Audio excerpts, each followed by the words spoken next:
Amen. Praise the Lord. Purihin po ang Panginoon, manatili po tayong nakatayo para sa ating pong pag-aaral ng salita ng Diyos. Tayo po ay bumasa ng isang talata, 1 Samuel chapter 3, verse number 19. Pag-aralan po natin ang buhay ng isang dakilang propeta ng Panginoon na ginamit ng Diyos para ipahayag ang kanyang kalooban sa mga Israelita.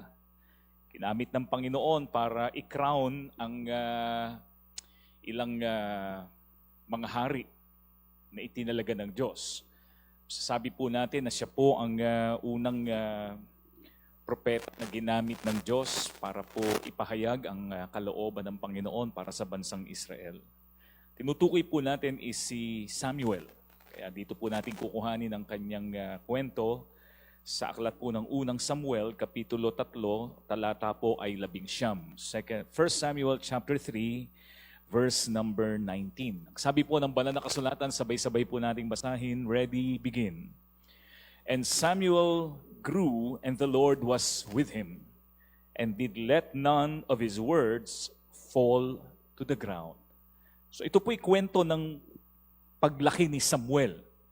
Nakita po natin kung papaanong sa kanyang batang edad ay may mga bagay na ipinakita sa atin ang ginawa ni Samuel, ang ginawa ng Diyos kay Samuel, at kung ano po yung naging resulta ng paglaki ni Samuel na may pagkilala, pagsunod at takot sa Diyos.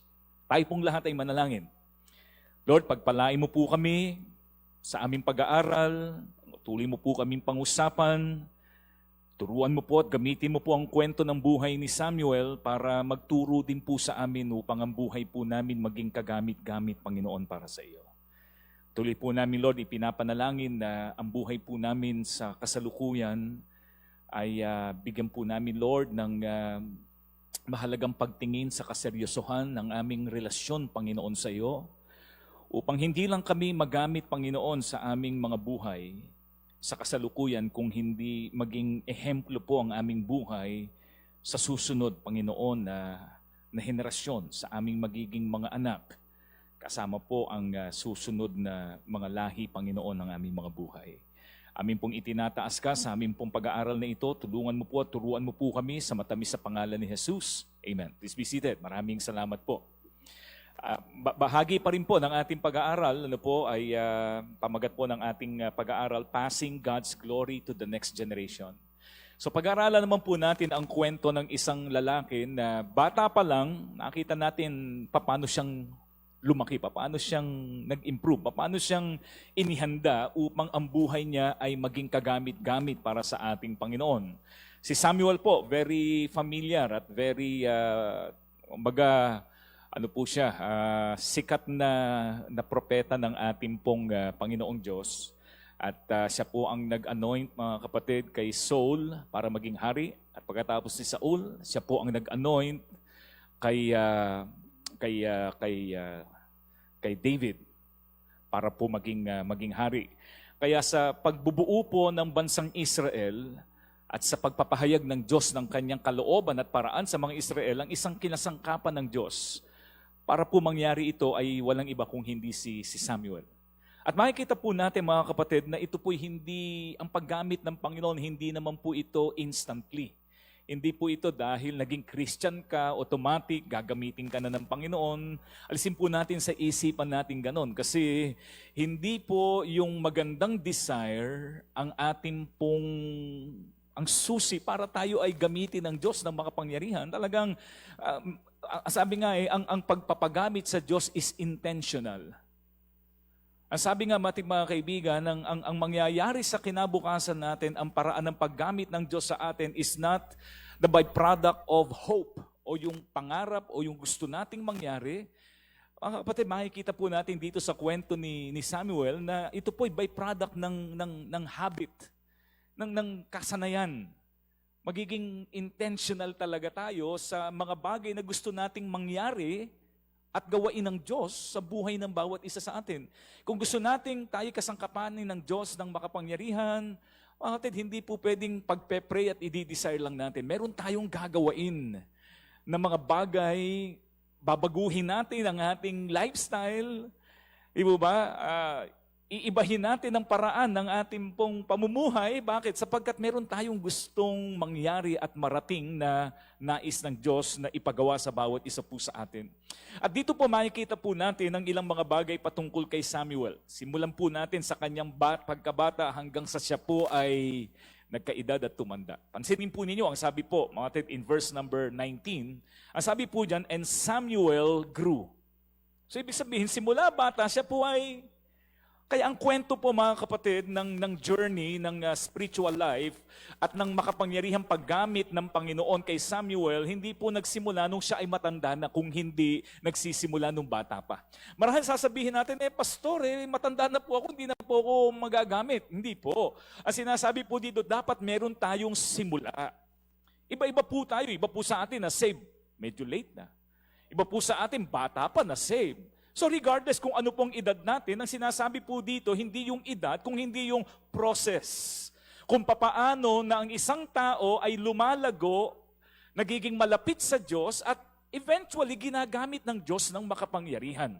So point number 1, tatlong bagay pong nais natin pag-aralan ngayon pong gabing ito. Number 1, na makikita po natin na ginawa ni Samuel at kinasangkapan din ng ang ibang mga tao para mangyari ito. Number 1 is this. Isang bagay po na kailangan nating matutunan at dapat nating gawain. Cultivate spiritual progress. Yan lang makikita po natin na nangyari at pinagdaanan po ni Samuel. Ang sabi po ng Bible, and Samuel grew old. Tumanda na siya. Nagsimula nung siya ay bata, pero siya po ay lumaki, nadagdagan ng taon, hanggang sa ganap na taon na siya'y handa na, at siya po ay kinasangkapan ng ating pong Panginoon. Tatandaan po natin ito mga kapatid, God's glory, ang kaluwalhatian ng Diyos, ay nahahayag sa buhay natin. At ang kaluwalhatian ng Diyos ay naipapasa natin when we personally grow in faith. Yan po yung gustong tukuyin dito Hindi mo maisasalin o hindi maluluwalhati at hindi mahahayag ang kaluwalhatian ng Diyos sa isang mananampalataya at hindi natin ito maipapasa sa iba kapag hindi po tayo personally ay lumago sa ating pananampalataya. We need to grow. We need to grow. Kung gusto po natin mga kapatid ma-preserve yung pananampalataya at gusto natin ang mga anak natin ay mamulat sa pagkakaroon ng tamang pananampalataya, hindi natin po pwedeng sabihin, hindi natin po pwedeng ipilit sa kanila, kailangan makita sa atin and we need to grow spiritually, personally.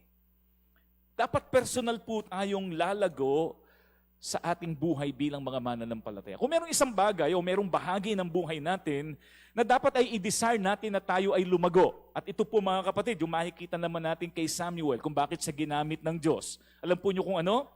Ito po yung growth mga kapatid sa tatlong aspeto ng buhay po niya. At ito rin po yung bagay na dapat nating i-desire na tayo po ay lumago sa bahagi ng ating buhay. Ano-ano po ito? Number 1, or letter A, we must grow, we must desire to grow in character. We must desire to grow in character. Alam po niyan yung kaalaman mahalaga, pero walang kabuluhan ang marami tayong alam, matalino nga tayo, mahusay nga tayo, but pagdating sa character, failed tayo. Iyon ang nagdi-define sa tao, hindi yung alam niya, kundi kung sino siya. Kung ano yung character na nabubuo at nadidevelop sa isang tao. Kasi ang talino, ang husay, kapag walang karakter, ano po ang nagiging resulta? Di ba yabang? Yung mayabang ang tao Mahusay siya, pero hindi siya gagamitin. Bakit? Kasi character-wise, medyo may problema siya. Bakit? Kasi nga, wala siyang humility. Meron lang siyang kakayanan, meron siyang abilidad, pero walang character. Pero kapag ang tao, kapag may character, automatic po yan. Yung mga bagay na hindi niya alam, the Lord will teach him.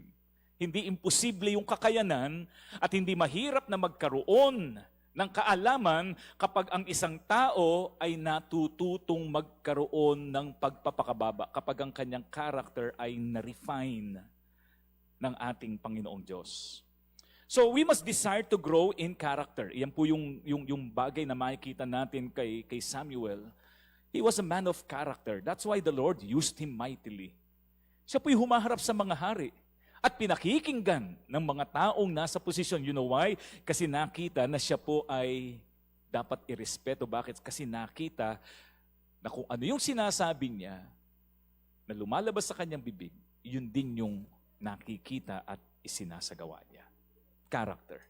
Pangalawa po, not only growth in character, but secondly, letter B, growth, we must desire to grow in conviction. Sa conviction, pananampalataya. Alam po ninyo, si Samuel ay, kumbaga ang mga propeta nung unang panahon parang lone ranger kasi sila po mga kaibigan ay mga prophet, ang tawag sa kanila prophets of doom. Ibig sabihin, kapag nagkakasala ang mga Israelita, sasabihin ng Diyos ang parusa, ang judgment niya, at sasabihin niya mga kaibigan sa hindi magandang pandinig at hindi ayon sa gusto ng taong marinig. Pero dahil yun yung kanyang conviction, dahil yun yung iniutos ang Panginoon sa kanya, regardless kung ano man ang magiging reaksyon o response ng mga tao, sasabihin pa rin niya. Ang tawag po doon is man of conviction. Alam po niyo, ang conviction natin, hindi po sa kultura natin, magandang conviction natin ay walang iba kung hindi ang salita ng Diyos. Kasi alam natin ang salita ng Diyos ang magbibigay ng buhay sa tao, ang salita ng Diyos, ang katotohanan, ang magbibigay ng kalayaan sa isang tao. Conviction. Kung meron pong isang bagay na bahagi ng buhay natin that we need to grow, character. Kamusta character natin? Na-develop ba? Pangalawa, yung conviction natin, nagiging matatag ba tayo sa paninindigan? O kapag medyo nalagay sa alanganin at question ng tao, bumibigay na rin ang ating conviction. Alam po niyo, yun po yung ililipat natin sa iba. Yun yung iiwanan natin sa next generation at yun po yung susi para tayo po ay gamitin ng Diyos ng makapangyarihan. Character, conviction, and letter C, we must grow in our commitment. Growth in commitment. Isang bagay po patungkol kay Samuel, talagang very committed. Committed. Committed sa paggawa ng mabuti. Committed sa paggawa ng kalooban ng ating pong. Hindi lang siya man of conviction kung hindi commitment. Alam po niyo, ang pinakamahirap na trabaho nung unang panahon, maging propeta. Kasi terrible po, sabi nga natin, ang pagiging propeta dati hindi sikat na panawagan sapagkat madalas ang mga propeta ginagamit ng Diyos para sabihin yung hatol ng Diyos, para sawayin ang mga tao na ayaw marinig ng tao yung saway. Kasi ang mga tao, parang sa panahon din natin ngayon, gusto natin yung magagandang naririnig, yung medyo kikiliti sa ating mga... marami mga propeta, pinapatay ng mga hari, lalong-lalo na in the Northern Kingdom. Yung bakit? Kasi lahat ng mga sinasabi ng mga propeta during that time, puro judgment. Magsisi kayo pag hindi kayo nagsisi. Di ba? Lilipulin kayo, matatalo kayo, sasakupin kayo. Hindi po magandang trabaho in the sense na laging in danger ang buhay po nila. Si Jeremiah, the weeping prophet, hindi lang po siya umiiyak mga kaibigan dahilan sa nakita niya yung sitwasyon ng mga Israelita, kundi ang isa sa mga dahilan, si Jeremiah po, alam po ba yung pinagtangkaang patayin, inihulog mga kaibigan sa pit para po mamatay, sa balon. Terrible po. Bakit po? Yung sinasabi niya labag doon sa gusto ng hari. Nabwisit yung hari, sabi niya, itapon yan sa prophet of doom niya, kalaban natin yan. But he stayed committed sa panawagan at sa kalooban ng Diyos. Hindi man naging maganda yung kanyang naging karanasan, pero the Lord used him at ipinakita to preserve and to tell all the Israelites about God's will for them. Commitment. Cultivate spiritual progress. Yan po yung makikita natin kay Samuel. Si Samuel, mga kaibigan, bata, pero siya po ay, he grew up. Hindi lang po ito physical, kundi I hope and pray na ito pong pagtanda ay hindi lang sa edad, kung hindi sa ating pananampalataya. Kung gusto po natin na tayo ay gamitin ng Diyos, at kung gusto po natin na meron tayong maiwanan, di po ba, na maipapasa na patotoo patungkol sa kabutihan ng Diyos to the next generation, kailangan po nating i-cultivate yung spiritual progress, spiritual growth. Huwag nating titigilan. Hindi po ibig sabihin matanda na tayo, matagal na tayong Kristiyano, ay spiritually mature and growing po tayo. Kailangan natin araw-araw na patuloy na lumalago sa ating pananampalataya sa Diyos. Spiritual maturity became a model for Israel to follow. Yung spiritual maturity ni Samuel, naging modelo po na susundin o sinunod ng mga Israelita. Ito po ang principle. Okay? We cannot pass on what we do not possess. Hindi natin maililipat ang anumang bagay na wala sa atin. Gusto natin mag-mature yung next generation? Bagaman kanya-kanya po yan. Pero napakalaki ng magagawa natin na maging isang mabuting halimbawa. Ang sabi nga po ng isang kanta na kinanta natin, naging kanta po natin yan di ba? Yung Find Us Faithful. May all who've come behind us find us faithful. Di ba? May the fire of our devotion light their way. And may the footprints that we leave lead them to believe. And the lives we live inspire them to obey. Faithfulness. Mahirap ipasa ang isang bagay na wala naman sa atin. Pero maipapasa natin at pagkatas nating ipasa kung ibinigay natin ang best natin at tamang pattern to the next generation at pinili pa rin nila na sundin kung ano yung gusto nila at hindi ayon sa gusto ng Diyos, at least wala tayong anumang kabigatan sapagkat ginawa natin yung mabuti. At mangyayari yan when we cultivate spiritual progress. Araw-araw hanggat binibiyayaan tayo ng Diyos ng buhay, hanggat nandito tayo sa lupa, kailangan I need to mature, I need to progress in my spiritual life. Huwag tayong masihan na Kristiyano ako, ma-attend ako ng church, may ministry ako, dapat dinidesire ng puso natin na lalago ako, mag-progress ako, mas lalo ako magmamature at maraming bagay na magagawa para sa Diyos. Pangalawa, mga kaibigan, na makikita natin sa buhay ni Samuel, yung sinabi po sa pangalawang bahagi ng talata in verse number 19. Ang sabi po dyan, and Samuel grew. At ang pong susunod na bahagi, susunod na phrase, and the Lord was with him. Kita po ninyo yun. Kapag ang tao lumalago spiritually, automatic ang presensya ng Diyos mararamdaman niya. Laging sasakan niya. Ano po yung pangalawang point na makikita natin? Let us cherish God's presence. Kung merong isang bagay na dapat na i-desire at pasalamatan at nasahin natin, yung nararamdaman natin ang presensya ng Panginoon. Wag nating hayaan na ang buhay po natin ay hindi nararanasan yung presensya ng Diyos. Ano po? Iba po yung presensya ng Diyos na tayo nasa langit na. Iba pa po yung presensya ng Diyos na nasa langit siya, nasa lupa tayo, pero ang banal na Espiritu nararamdaman natin sa ating mga buhay. Kaya nga ang sabi ng Biblia, be filled with the Spirit. Walk in the Spirit, and ye shall not fulfill the lust thereof. Kung meron po tayong mga issues at meron po tayong mga struggles sa ating mga personal na buhay na hindi natin mapagtagumpayan, ang sinasabi sa atin, ang tanging paraan, kailangan nating maramdaman ang presensya ng banal na Espiritu, ang presensya ng Diyos. At mangyayari po yan kapag tayo po, mga kaibigan, ay bukas ang puso natin at desire natin ng presensya ng Diyos ay patuloy na maramdaman po natin. Alam po ninyo, Samuel's influence flowed from God's indwelling presence. Yun po ang susi po nun. Yung impluensya niya, hindi dahil mahusay si Samuel, hindi dahil siyang pinakamagaling na tao, kung hindi yung impluensya niya sa mga tao during his time, ay bunga mga kaibigan ng presensya ng Diyos na nag-i-indwell at nakikita at nararamdaman ng mga taong kanyang nakakasalamuha. Alam po niyo, totoo po yan, ano? Madali pong malaman kung anong espiritu ang sumasalib sa tao. Di po ba? Kapag masamang espiritu, tao pa rin, di po ba? Pero kapag masamang espiritu sumasalib sa tao, madali pong malaman. Magmamanifest Kapag espiritu po ng galit, ang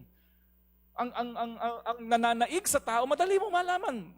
Kausapin mo lang. Di po ba? Alam mo, may ibang espiritu to. At alam din naman natin kapag espiritu ng Diyos, iba. Iba ang pakiramdam. Pag nagsalita, iba. Pag kumilos, iba.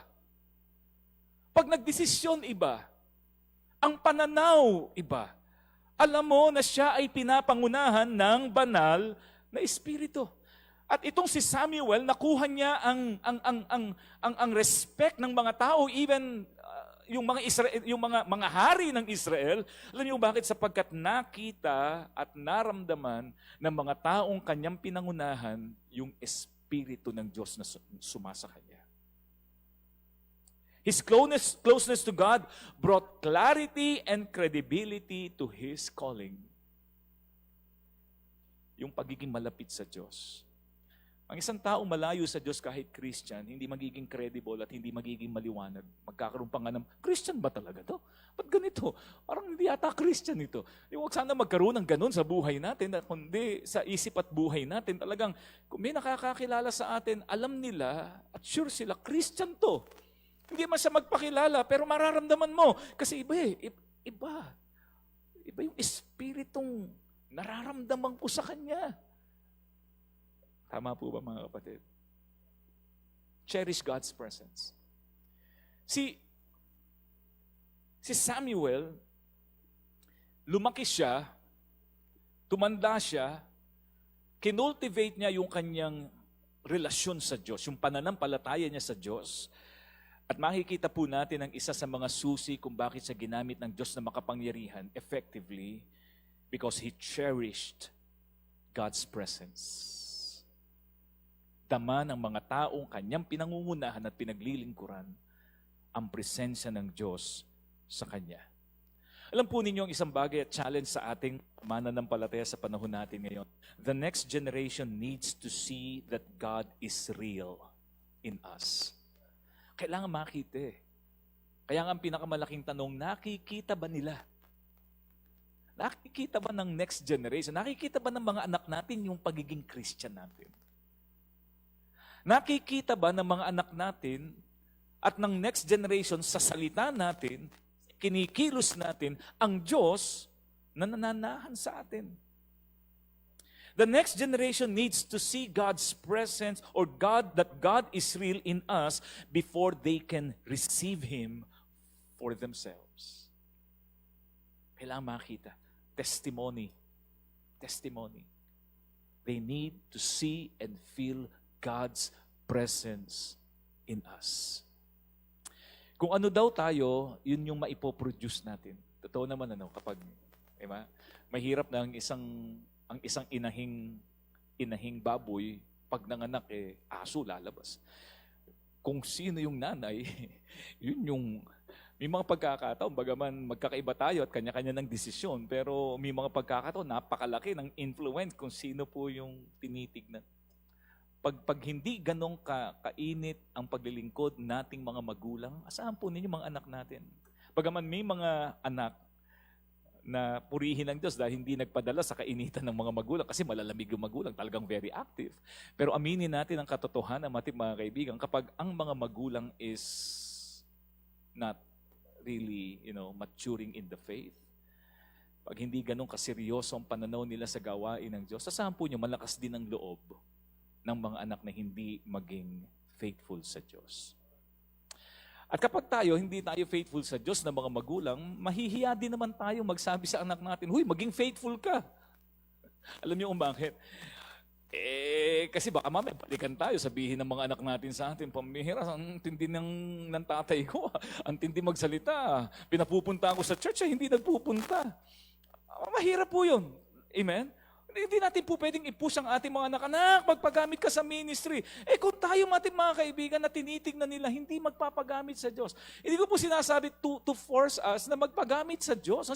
Maging challenge sa atin. Kung gusto natin na ma-enjoy ng mga anak natin ang ministry at pagpapagamit, dapat makita sa atin na nag-e-enjoy din tayo. Dahil tayo yung gagamitin para magpakita mga kaibigan at maglipat sa kanila nung saya na ginagamit tayo sa ministry ng ating Panginoon. Principle to learn.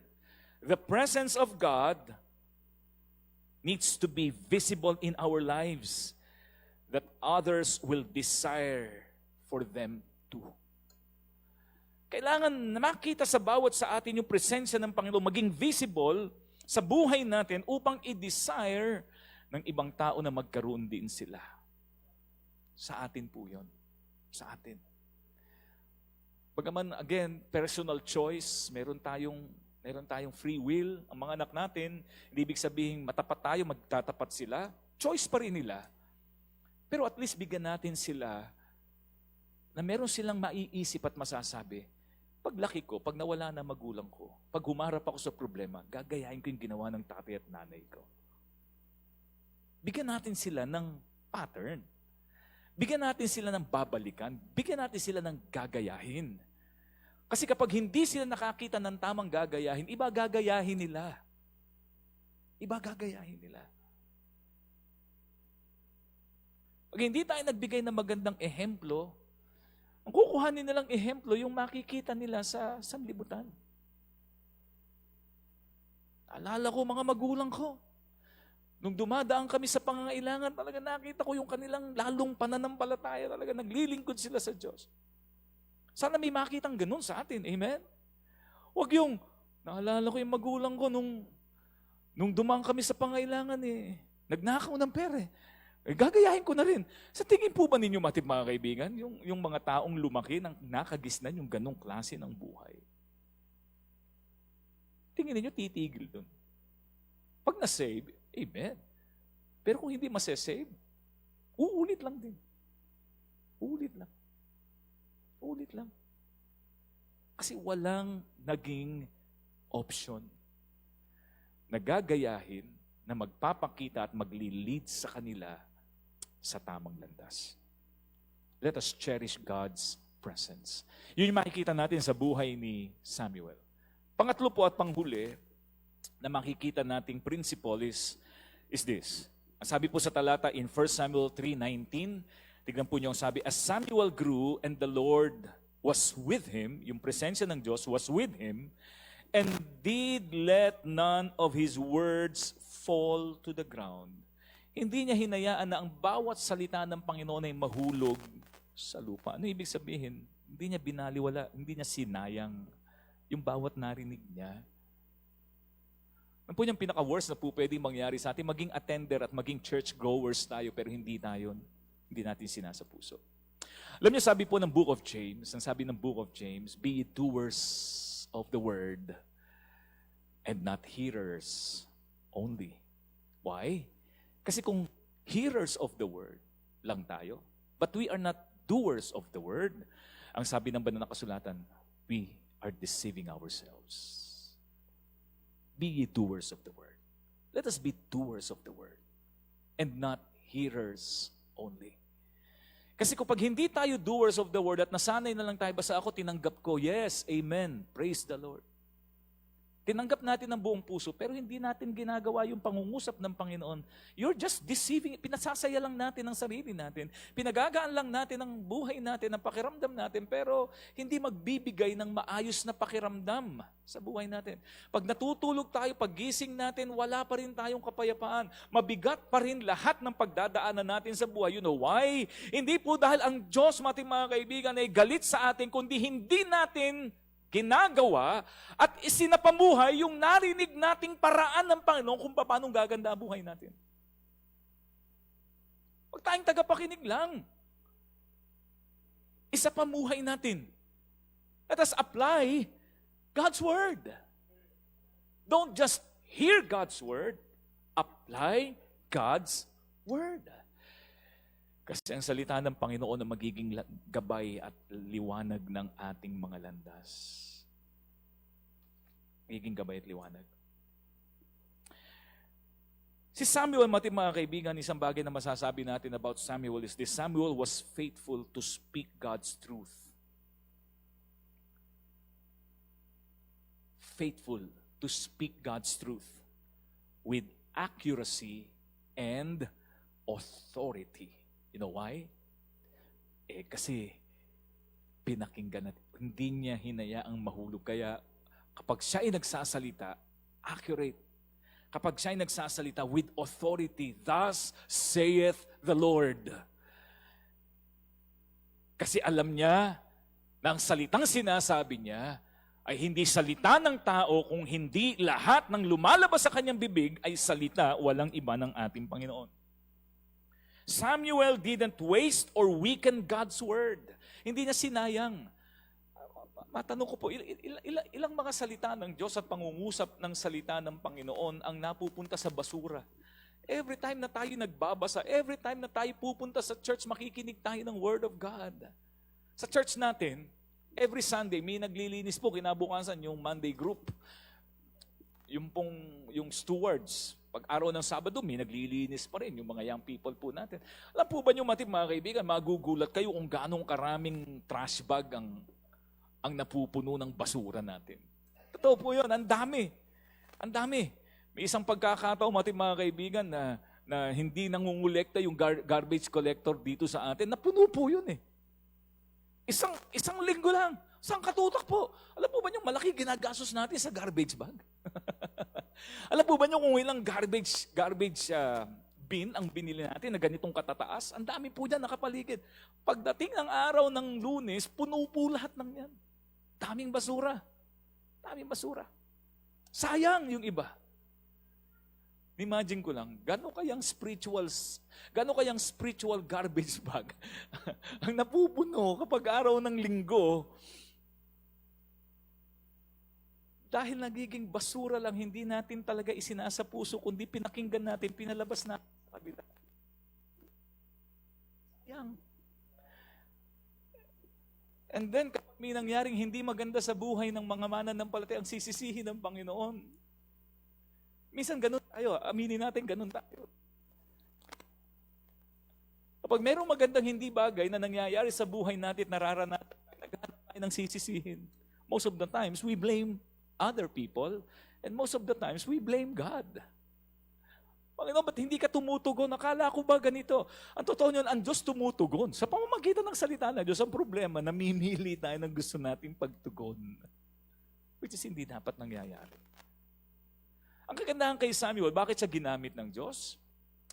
Kasi lahat ng mga sinabi ng salita ng Diyos, tinanggap niya, hindi niya hinayaan na mapunta na bumagsak sa lupa. Hindi po literal yun.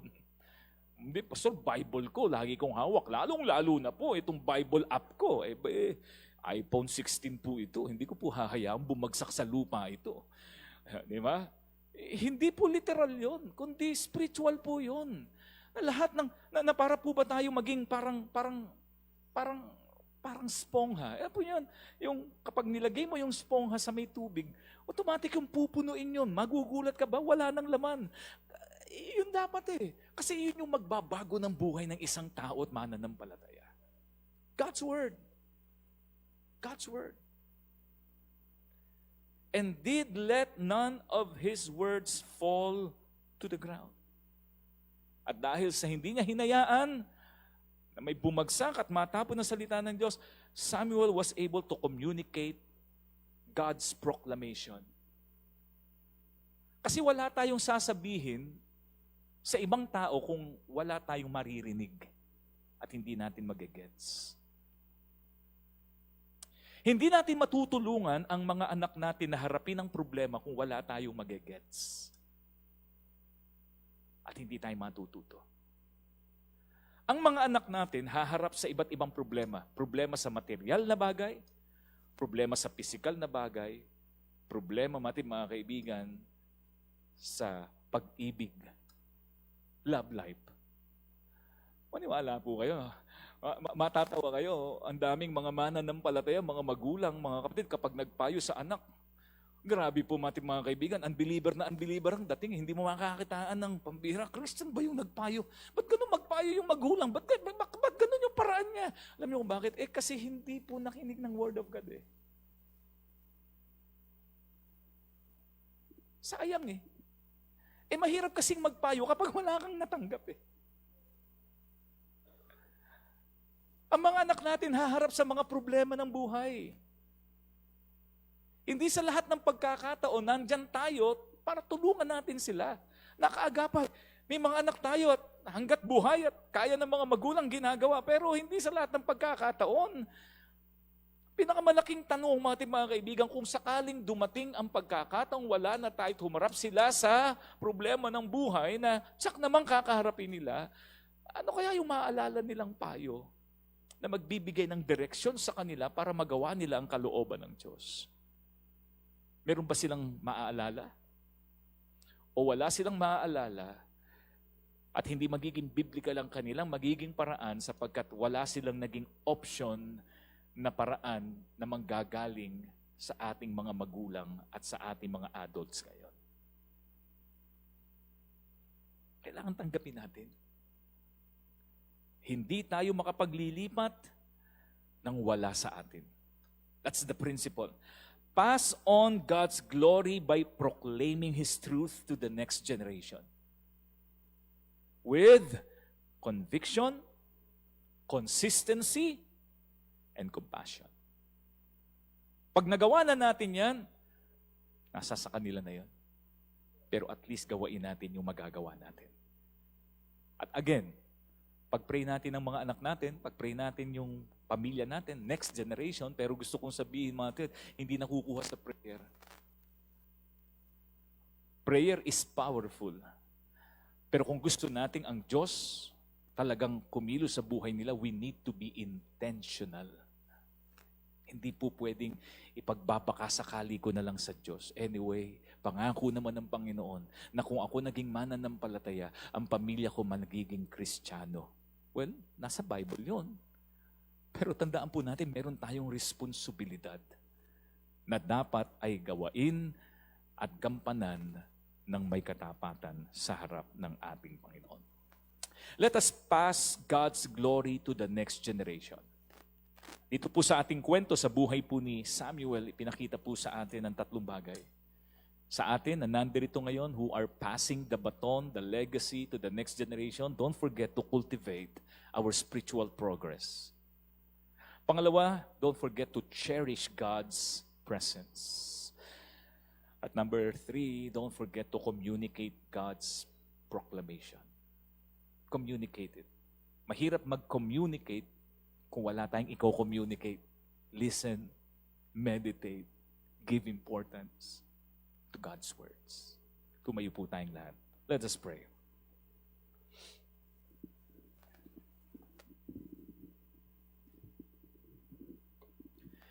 Manalangin po tayo. Pray natin ang ating mga sarili, number 1. At syempre, pag-pray po natin yung mga anak natin. Ang emphasis po natin for the whole month of October, anniversary month natin, is about our family, the next generation. Huwag tayo maging selfish. Huwag tayo maging short-sighted na ang importante yung ngayon. Lilipas po ito eh. Ang ipag-pray natin, Lord, yung kahit wala na ako, pero yung pamilya ko, yung anak ko, magiging mapayapa ako sapagkat alam kong bubuti. Bubuti. At hindi natin kayang gawin ito para sa kanila. Ang makakagawa nito walang iba kundi Diyos lang. Sa pamamagitan natin. Kaya huwag nating baliwalain ang ating buhay spiritual. Hindi lang para sa sarili natin, kaya tayo magtatapat at lalapit sa Diyos. Gusto natin maging matapat sa Diyos at gagawin natin para sa mga anak natin, para sa next generation. Kasi yun yung legacy natin eh. That's our legacy. Hanggang sa susunod na henerasyon. Until the next generation. Gusto po naming mangyari ang iyong kalooban at plano sa buhay at pamilya namin. Tayo po'y manalangin sa Diyos